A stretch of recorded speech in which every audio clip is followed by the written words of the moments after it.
नमस्ते दोस्तों, मैं डॉक्टर प्रीति पांडे आपका बहुत स्वागत करती हूं अपने चैनल बातें हिंदी की पर। जैसा कि हमने पिछले वीडियो में देखा था, सुमिरन को अंग से 20 पद हमारे हो चुके थे। एक बार यहां जानकारी के लिए हम बताना चाहते हैं कि कबीर ग्रंथावली, जिसके संपादक श्याम सुंदर दास हैं, और हम इसमें देख रहे हैं सुमिरन को अंग। तो इसमें जो साखी है, कबीर ग्रंथावली में साखी संकलित है और साखी में कुल 59 अंग हैं और इन्हीं 59 अंगों में से हमें प्रारंभिक 100 पदों को झारखंड पीजीटी के लिए पढ़ना है, जिसको हम 3 अंगों के माध्यम से पढ़ेंगे: गुरुदेव को अंग, सुमिरन को अंग और विरह को अंग। ये तो हुआ झारखंड पीजीटी की बात। लेकिन एक चीज़ हम और देखेंगे कि यहाँ यूपी असिस्टेंट प्रोफेसर जो भी हमारे साथी तैयारी कर रहे हैं, उनके लिए भी यह फ़ायदेमंद होगा, क्योंकि यूपी असिस्टेंट प्रोफेसर में भी कबीर के जो है कुछ अंगों को रखा गया है, जैसे सुमिरन को अंग, विरह को अंग, पर्चा को अंग। इस प्रकार से हम इसको भी देखते हुए चलेंगे। तो चलिए देखते हैं कबीर ग्रंथावली श्याम सुंदर दास के सुमिरन को अंग का जो है 21वां पद। 20 पदों को हमने देख लिया था, आज हम 21वें पद को देखेंगे। जिहि हरि जैसा जाड़िया तिनको तैसा लाभ, ओसो प्यास न भाजई जब लग धसे न आभ। यहाँ देखिए, आभ अर्थात जो है जल, धसना यानी डूबना। तो यहाँ पर कबीरदास जी क्या कहते हैं कि जिसने ईश्वर को जिस रूप में जितना समझा है, उसी के अनुसार उसे फल प्राप्त होगा। जिहि हरि जैसा जाड़िया तिनको तैसा लाभ, उसी प्रकार से उसे लाभ मिलेगा। अर्थात हम अगर परमात्मा को उस अर्थ में समझ लेंगे जिस अर्थ में वो हैं, तो हमें पूरा लाभ मिलेगा। और अगर हम भ्रमित रहेंगे तो हम इस लाभ से वंचित रह जाएंगे। आगे, ओसो प्यास न भाजे। देखिए यहाँ पर एक कथन और नीचे जो है उसकी पुष्टि की गई है एक उदाहरण से। यहाँ कहते हैं कि ओस चाटने से प्यास नहीं बुझती, उसे तो जल में डूबकर ही शांत किया जा सकता है। अर्थात यहाँ कहने का जो तात्पर्य है कि हरि भक्ति, प्रभु की भक्ति के अन्य साधन ओस के समान हैं, जिसमें जल के कुछ ही कण हैं। मनुष्य को पूर्ण तृप्ति हरि शरण के गहरे जल में डूबने पर ही मिल सकती है। अर्थात हमें ओछा ज्ञान नहीं रखना है। अगर हमें प्रभु को समझना है तो हमें पूरा ज्ञान रखना होगा, पूरी तरह से उनमें डूबना होगा। जिस प्रकार से ओस चाटने से प्यास नहीं बुझती है, उसके लिए हमें जल में उतरना होता है और जल पीना पड़ता है। उसी प्रकार से अधूरी जानकारी अगर हम परमात्मा के प्रति रखेंगे, अधूरी आस्था रखेंगे, तो हमारा उद्धार नहीं होगा, हमें किसी प्रकार का लाभ नहीं मिलेगा। यहाँ देखेंगे कि दृष्टांत अलंकार इस पद में व्याप्त है, क्योंकि एक कथन और दूसरे से उसकी पुष्टि। अगला पद देखेंगे, पद संख्या 22 है। राम पियारा छाड़कर करे आन का जाप, बेस्वा केरा पूत जीव कहे कौन सु बाप। देखिए पहली पंक्ति जो है बहुत ही आसान दिख रही कि राम पियारा छाड़ कर, अर्थात उस राम को छोड़कर जो कि सबसे प्यारा है, सब कुछ देने वाला है, उसको छोड़कर करे आन का जाप। आन अर्थात अन्य,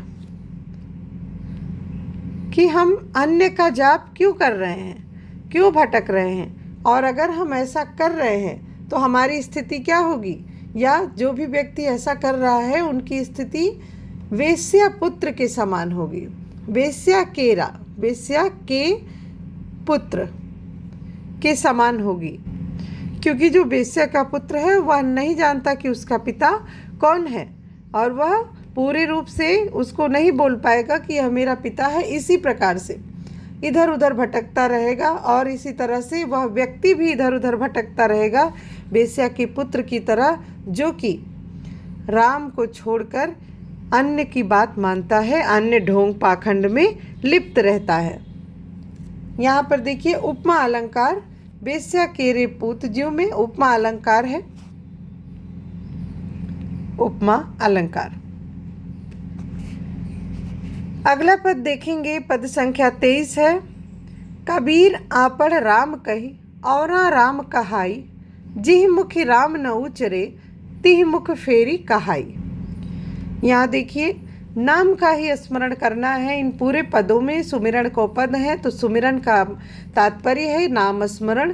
तो यहाँ पर नाम के ही बारे में कबीर दास जी सारे पदों में उसी की महत्ता को बताते हैं। और यहाँ कहते हैं कबीर आपड़ राम कह, अर्थात तुम भी, कबीर तुम भी या आप भी, हमारे अपने माध्यम से वो बताना चाह रहे हैं कि राम का नाम लो, लगातार राम का नाम लो और राम कहाई, तथा दूसरे को भी यह सलाह दो कि वह राम नाम का जाप करे, अर्थात अन्यों से भी राम नाम कहलाने का प्रयत्न कर। जो बुद्धि, जो विद्या हमारे पास है, जो सकारात्मक है, उसे दूसरों को भी देना चाहिए। तो यहाँ कबीरदास जी कहते हैं कि राम नाम खुद भी कहो, औरों से भी उसको कहलवाओ, औरों को भी उसकी महत्ता बताओ। जिह मुख राम न उचरे तिह मुख फेर कहाई। यदि उनमें से कुछ तेरे निर्देश करने पर भी राम नाम का उच्चारण न करें, तो उनसे बार बार राम नाम का उच्चारण करने का आग्रह करें। इससे वह भी कुछ समय में राम नाम का स्मरण करने लगेगा। फेरी मतलब बार बार, कहाई उसे कहलवाए। यदि कोई राम की महत्ता को नहीं समझता है तो उसे बार बार उस महत्ता को उसके बताया जाए। पद संख्या 24 है। जैसे माया मन रमे यूं जे राम रमाई, तारा मंडल छाड़ कर जहाँ के सो तहाँ जाई।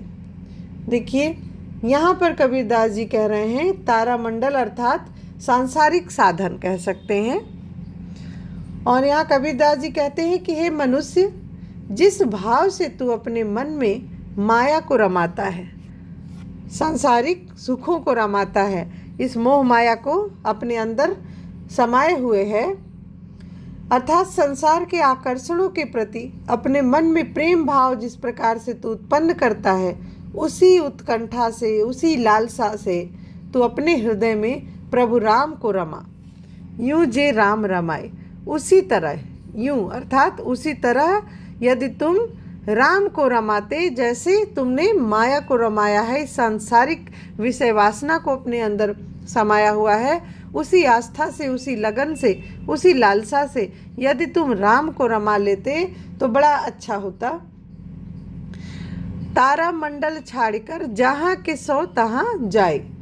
यहाँ कहते हैं कि ऐसा करने पर तू तारा मंडल के पार स्थित अर्थात इस भौतिक जगत के परे स्थित परम धाम में पहुँच जाएगा।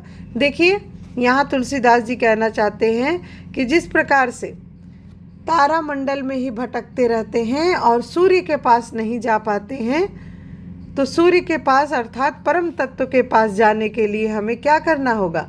राम में पूरे लगन से अपने मन को रमा देना है, लगा देना है। तो जहाँ ब्रह्म का निवास है अर्थात तुझे ब्रह्म का साक्षात्कार हो जाएगा। कैसे होगा? राम में मन लगा के। और तारा मंडल जो ये विषय वासना, इसे छोड़ दे और असली सूर्य के पास पहुँच, जहाँ के सो तहाँ जाई, जहाँ पर वह परमात्मा है, जहाँ पर तुझे उद्धार मिलेगा। यहाँ देखिए तारा मंडल संसार में आवागमन का प्रतीक है और यहाँ पर उपमा अलंकार है। अगला पद देखेंगे, पद संख्या 25। लूट सके तो लूटियो, राम नाम है लूट, पीछे ही पछताओगे, यह तनु जैसे जय हैं छूट।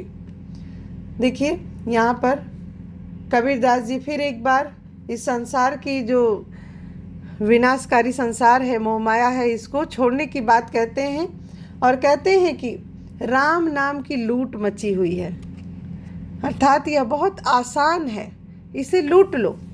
लूट सके तो लूटियो, राम नाम है लूट। और राम नाम कोई भी ले सकता है, आसानी से लग सकता है।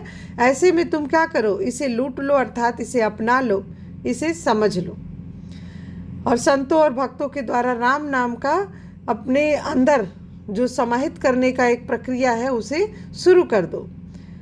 पीछे ही पछताओगे, यह तन जइहें छूट। बहुत ही सरल। देखिए इसमें कहते हैं कि अगर ऐसा तुमने नहीं किया तो एक दिन बहुत पछताओगे, जब यह शरीर, जिस शरीर के लिए, जिस शरीर की सुख सुविधाओं के लिए, जिस शरीर के मनोविकारों के लिए, उसकी वासना के लिए तुम सब कुछ छोड़ रहे हो, राम को नहीं पहचान रहे हो, यह शरीर तो छूट जाएगा और फिर क्या होगा? पीछे तुम पछताओगे। इसलिए राम का जो नाम है उसे लूट लो, उसे समझ लो, उसे अपने अंदर आत्मसात कर लो। अगला पद देखेंगे। लूट सके तो लूटियो राम नाम भंडार, कालकंठ तय गहेगा रूंधे दसुं द्वार। यहाँ पर भी देखिए, गहेगा अर्थात पकड़ना, गहना या पकड़ेगा। क्या पकड़ेगा? काल। काल जो है गला पकड़ ले जाएगा और फिर कुछ प्राप्त नहीं होगा। इसलिए कबीरदास जी कह रहे हैं कि लूट सके तो लूटिए, यदि संभव हो तो थोड़ा सा प्रयास करके राम नाम रूपी भंडार को लूट लो, राम में अपने मन को रमा लो, तो इस अवसर का पूरा लाभ उठा ले और राम नाम रूपी बहुमूल्य जो रत्न को लूट ले, क्योंकि राम नाम ही अनंत सुखों का भंडार है। नहीं तो एक दिन क्या होगा? मृत्यु आएगा, काल आएगा और तेरा गला जो है कंठ को तेरे पकड़ेगा और पकड़कर 10 द्वारों को बंद कर देगा, अर्थात तुझे चेतनाहीन कर देगा, जीवन रहित कर देगा। तब तुझे यह अवसर जो है प्राप्त नहीं होगा। 10 द्वार अर्थात तुम्हारे हर प्रकार से जो सोच है, जो विचार है, जो चेतना है, सब कुछ नष्ट हो जाएगा। तो कुछ भी नहीं कर पाएगा, न तुम्हारी इंद्रियां काम करेंगी। और अब भी जबकि तुम्हारे पास समय है तो समय रहते ही तुम राम नाम रूपी भंडार को लूट लो, उसमें अपने मन को रमा लो। अगला पद है पद संख्या 27। लंबा मार्ग दूरी घर, विकट पंथ बहुमार, कहो संतो क्यों पाइए दुर्लभ हरि दीदार। देखिए यहाँ जो है लंबा मार्ग किसके लिए कहा है? जो भी हमारी साधना का मार्ग है, परमात्मा से मिलने का मार्ग है, वो क्या है? विकट पंथ, बहुत ही कठिन पंथ है। और बहुमार अर्थात रास्ते में बड़े डाकू हैं, बड़ी लड़ाइयाँ हैं वहाँ तक पहुँचने के लिए। कैसे डाकू हैं? विषय वासना रूपी वहाँ पे डाकू खड़े हैं जो कि हमें मार रहे हैं और हमें प्रभु के पास जाने नहीं दे रहे हैं। कहो संतो क्यों पाइए दुर्लभ हरि दीदार। तो ऐसे में जो है यह दुर्गम है, इस मार्ग पर काम करके और इस मार्ग पर चल के काम विकार आदि के जो डाकू हैं वह भी आतंक मचा रहे हैं। तो ऐसी स्थिति में हरि का जो दुर्लभ, हरि का जो दर्शन है, दीदार है, यहाँ देखिए दीदार अर्थात दर्शन, वह कैसा है? दुर्लभ है। अर्थात इसे इतना आसान मत समझो। कैसा है? लंबा मार्ग, बहुत ही कठिन मार्ग है। दूर घर, बहुत दूर है, परमात्मा का घर बहुत दूर है। विकट पथ, कठिन रास्ता, बहुमार, और रास्ते में हमें रोकने वाले बहुत से पदार्थ हैं, बहुत से डाकू रूपी पदार्थ हैं। जैसे हम ईश्वर की शरण में जाना चाहेंगे तो बहुत सी विषय वासनाएं, मोह माया हमारे रास्ते में आती रहेंगी। उसी को ये कहते हैं कि बहुमार। और लंबा मार्ग है क्योंकि परमात्मा तक पहुंचने का मार्ग इतना आसान नहीं है। हमें अपने मन को एकाग्र करना पड़ता है, बहुत सारे सांसारिक सुखों को त्यागना पड़ता है और तब जाकर कहीं हमें परमात्मा का आत्मसात हो पाता है। कहो संतो क्यों पाइए। अब इतनी कठिनाई होने पर बताइए कि कौन कैसे पाएगा दुर्लभ हरि दीदार, प्रभु के दर्शन कोई कैसे पाएगा? इसे तो जब सिर्फ वही पा सकता है ना जो इतनी सारी चीज़ों को झेलने की क्षमता रखता हो, और यदि नहीं रखेगा तो यह दुर्लभ दर्शन उसे नहीं हो पाएंगे। दूरी घर देखिए अगम अगोचर ब्रह्म के लिए यहाँ पर प्रयोग किया गया है उनके दूरी घर। विकट पथ अर्थात साधना की जटिलता, बहुमार और सांसारिक जो भय है उसे यहाँ बहुमार कहा गया है। पद संख्या 28 है। गुड़ गाए गुड़ ना कटे, रटे न राम वियोग, अहनिशि हरि ध्यावे नहीं, क्यों पावे दुर्लभ जोग। यहाँ देखिए गुड़ और गान यानी गुणगान, यहाँ इस गुड़ का तात्पर्य है गुणगान। और ये देखिए गुड़ ना कटे अर्थात जो है सांसारिक बंधन। यहाँ गुड़ के दो बार अलग अलग अर्थ आए हुए हैं। तो यहाँ पर वियोग का ही अर्थ बंधन है।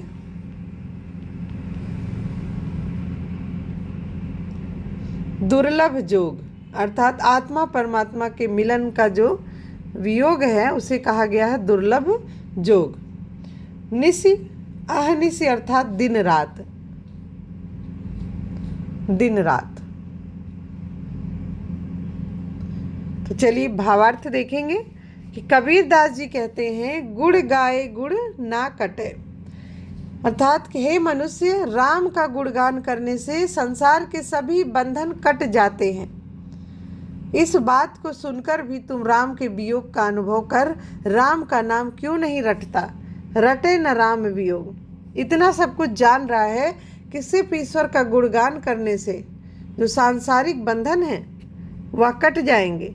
इसके बाद भी तू जो है राम के वियोग को स्वीकार नहीं कर रहा है, अर्थात राम से जो तू अलग है उस दुख को तू समझ नहीं पा रहा है। अहनिशि हरि ध्यावे नहीं, अहनिशि हरि ध्यावे नहीं। तू दिन रात राम के नाम का अगर जाप नहीं करेगा, सुमिरन नहीं करेगा, तो भला उनके दर्शन क्यों पाएगा। जबकि कबीरदास ने पहले पद में बताया कि उनके दर्शन बहुत दुर्लभ हैं, रास्ता बहुत कठिन है। और इसके बाद भी यदि तू गुणगान नहीं करेगा, राम का ध्यान नहीं करेगा तथा राम से अपने इस बिछोह को, इस वियोग को समझकर उनके शरण में नहीं जाएगा, तो क्या होगा। तू उस दुर्लभ परमात्मा का साक्षात्कार नहीं कर पाएगा। उसके लिए दिन रात ध्यान करना पड़ता है। अहनिशि हरि ध्यावे नहीं। अगला पद है कबीर कठिनाई खरी, सुमिरता हरि नाम, सूली ऊपर नट विद्या, गिरूं तो नाही ठाम। यहाँ कबीरदास जी कह रहे हैं कि हरि का नाम लेने में अनेक कठिनाइयाँ हैं। कबीर कठिनाई खरी, कबीरदास जी कह रहे हैं कि प्रभु के नाम लेने में, प्रभु का स्मरण करने में अनेक कठिनाइयाँ हैं। देखिए कठिनाइयाँ किस प्रकार की होती हैं। वही सांसारिक विषय वासनाएं, हमारे मन के विकार जो कि हमें एकाग्र नहीं होने देते हैं, ध्यान नहीं करने देते हैं, प्रभु का स्मरण नहीं करने देते हैं, वही सब क्या है हमारे रास्ते में कठिनाई है। सुमिरता हरि नाम, यहाँ कह रहे हैं कि दूसरा जब नट जो है कितनी कठिनाई आती है जब हम सुमिरते हैं हरि का नाम। कभी देखिए यहाँ पूरी पंक्ति का एक अर्थ था कि कबीर कठिनाई खरी सुमिरता हरि नाम। जब हम हरि का सुमिरन करने चलते हैं तो रास्ते में बहुत प्रकार की कठिनाई मिलती है। और यहाँ देखिए एक उदाहरण दिया है, सूली ऊपर नट विद्या, गिरू तो नाही ठाम। जैसे सूली के ऊपर चढ़कर किया जाने वाला जो खेल होता है, अर्थात जो रस्सी पर चढ़कर किया जाने के वाला खेल होता है या सूली पर चढ़कर किया जाने वाला खेल होता है जिसे नट लोग करते हैं, नट विद्या है यह। वह कैसा है, बहुत ही खतरनाक है, जोखिम भरा है, जिसके ऊपर से गिरने पर बचने की कोई आशा नहीं रहती। अर्थात भक्ति साधना के मार्ग से भ्रष्ट अथवा पतित साधक का कोई सुरक्षक नहीं होता, क्योंकि उसके लोक और परलोक दोनों नष्ट हो जाते हैं। गिरू तो नाही ठाम, जिस प्रकार से जो नट है, जो अपना कला दिखा रहा, खेल दिखा रहा, यदि वह गिर जाता है तो क्या होगा, उसकी मृत्यु निश्चित है। उसी प्रकार से यदि ईश्वर के शरण में जाने वाला कहीं से भी अपनी विद्या में, अपने ज्ञान में अधूरा है तो वह क्या होगा, वह किसी भी जगह ठाव नहीं पाएगा, उसका उद्धार, उसको मोक्ष की प्राप्ति नहीं होगी। तो इस पद में भी हम देख रहे हैं कि दृष्टांत अलंकार है, और दृष्टांत अलंकार कहाँ होता है यह हम बता चुके हैं, इसलिए आप इसे समझ लेंगे। अगला देखेंगे, कबीर राम ध्याई ले, जिह्वा सौ करिस मंत, हरि साग जिन विसरे, छीलर देखी अनंत। यहाँ देखिए जिह्वा अर्थात जो है जीभ, जिह्वा हो गया आपका जीभ। बिसरे अर्थात भूलना, बिसर जाना, भूल जाना। और अनंत को तो आप समझ रहे हैं, परमात्मा जिसका कोई अंत ना हो। छीलर, छीलर का मतलब यहाँ होगा ताल तलैया या तालाब। चलिए अब इसका जो है भाव देख लेते हैं। यहाँ मंत्र का तात्पर्य है मंत्र से। कबीर राम ध्याय ले। कबीरदास जी कहते हैं कि हे मनुष्य, तू अपनी जीभ से, जिह्वा सौ करी मंत्र, तू अपनी जीभ से जो है राम नाम का मंत्र जो है उसे जप, निरंतर जपता रह। मन से राम का ध्यान कर। हरि साग जिन बिसरै। राम अगाध सागर के समान गहरे विस्तृत हैं, उसमें आनंद का अगाध जल लहरा रहा है। साग अर्थात सागर, देखिए यहाँ साग नहीं होगा, सागर होगा, ये मिसप्रिंट हुआ है। हरि सागर जिन बिसरै। तो हरि रूपी सागर से यदि तू बिसर जाता है तो क्या होगा? छीलर देखी अनंत। और जो इस छीलर को देख कर तू उस परमात्मा को खोजने चलता, अर्थात तालाब में, तालाब के माध्यम से तू उस परमात्मा को पाना चाहता है। यहाँ देखिए रूपक है, रूपक अलंकार, सागर, हरि रूपी सागर और तालाब रूपी जो है अधूरा ज्ञान, यह बात यहाँ पे कही गई है। तो क्या कहते हैं कबीरदास जी कि राम अगाध सागर के समान गहरे और विस्तृत हैं, उसमें आनंद का अगाध जल लहरा रहा है। अन्य देवी देवता छोटे ताल तलैया के समान है, अर्थात जो बाह्य आडंबर हैं, जो 10 लोग हमें पंडित पुजारी ज्ञान बता रहे हैं, वो क्या है? ताल तलैया के समान है, उनकी शक्ति बहुत कम है। अतः तू भक्ति के अन्य साधन को छोड़कर ताल तलैया को देखकर लोभवश हरि रूपी सागर को मत बिसर, मत छोड़, मत भूल। हरि सागर जिन बिसरे, जो हरि रूपी सागर को भूलकर इस आप पाखंड और आडंबर को अपनाकर ईश्वर को प्राप्त करना चाहता है, उस अनंत को पाना चाहता है, तो उसे किसी भी प्रकार से उद्धार नहीं मिलेगा, क्योंकि हरि सागर है और यह जो है संसार जो है क्या है? ताल तलैया के समान है, हम इसी में डूब डूब कर मर जाएंगे। इसमें जो है आपका रूपक अलंकार था, जैसा कि अभी बताया। अगला देखते हैं, पद संख्या 31 है। कबीर राम रिझाई लय, मुखी अमृत गुड़ पाए गाई, फूटा नग जीव जोड़ी मन, संधे संधि मिलाई।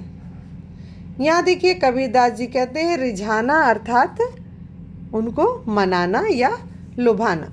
तो कबीरदास जी कहते हैं कि हे मनुष्य, तू अपने मुख से राम के अमृतमय गुणों का गुणगान, अमृतमय, उनके गुण कैसे हैं? प्रभु के जो गुण हैं वो अमृत के समान हैं, तो उनके अमृतमय गुणों का गान करके उन्हें प्रसन्न कर ले और उनसे इस प्रकार अपना मन मिला, जिस प्रकार फूटा नग जीव जोड़ी मन, जिस प्रकार फूटे हुए नग को नग से जोड़कर कोई कारीगर क्या करता है? एक कर देता है, उनके जोड़ का पता नहीं चलता, संधे संधि मिलाई, पता नहीं चलता। उसी प्रकार तू भी पूरी तरह से स्वयं को हरि के प्रति समर्पित कर दे, उसमें लीन हो जा, कहीं से भी द्वैत मत रख, अर्थात अद्वैत का भाव रख ले। तो यहाँ देखिए कबीरदास जी ने भी एक जो है बात कही है, दूसरे से उसकी पुष्टि की है कि जिस प्रकार से जो कारीगर होता है, सुनार होता है, वो किसी भी फूटे हुए नग को तराश कर इस प्रकार जोड़ देता है कि जो खरीदने वाला है वो नहीं समझ पाता कि इसमें फूटा हुआ नग लगा था। उसी प्रकार तू प्रभु का नाम, अमृत रूपी नाम ले लेकर उन्हीं को रिझा ले और उनमें एक हो जा। उस नग की तरह तू भी प्रभु में समा जा कि तुम्हारे और प्रभु में कोई अंतर न दिखाई पड़े। यहाँ पर देखिए उपमा अलंकार भी है, छेकानुप्रास अलंकार भी है और दृष्टांत अलंकार भी है।